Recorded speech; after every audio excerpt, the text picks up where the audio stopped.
questions from the members, but did you get your guns back? Because you had a police raid in your house and you had to give away your guns. What happened to that? Did you get them back? Well, no, as a sort of law-abiding 67-year-old with an entirely clean record, it was a new experience to have armed police turn up unannounced at your house at 9:30 at night, leaving at 11:45 with all your guns and ammo. Having the Metropolitan Police, having in their wisdom decided that I was no longer responsible enough to hold either a shotgun or a firearms certificate. So it was an interesting experience.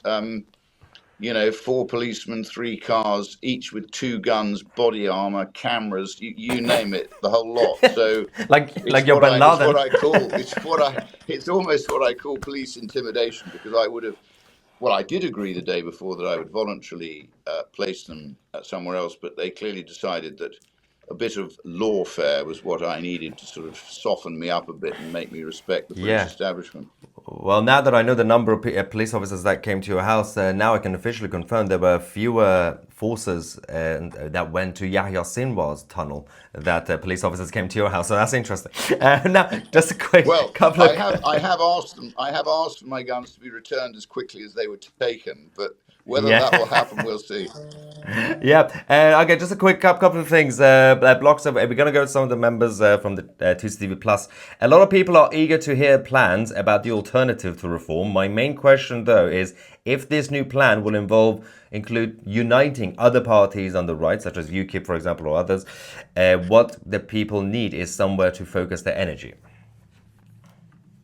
Well, I haven't. Look, I don't think I can give you a firm answer on that. I have to now work out what I think gives us the best opportunity. I do think we need to unite. I don't call it the right. I call it just the common sense people.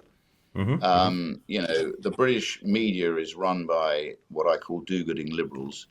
It's basically dominated by the cult of the celebrity.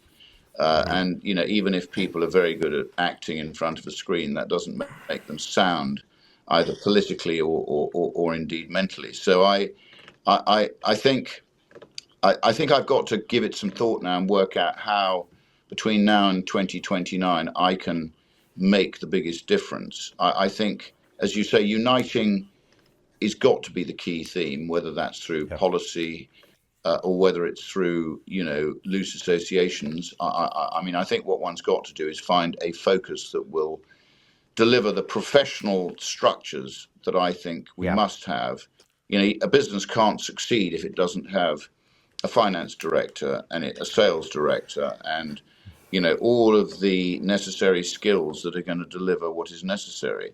It doesn't operate by somebody, the chairman standing up and spouting about his vision in a populist way and then failing to be able to put in the structures that are going to deliver what they say.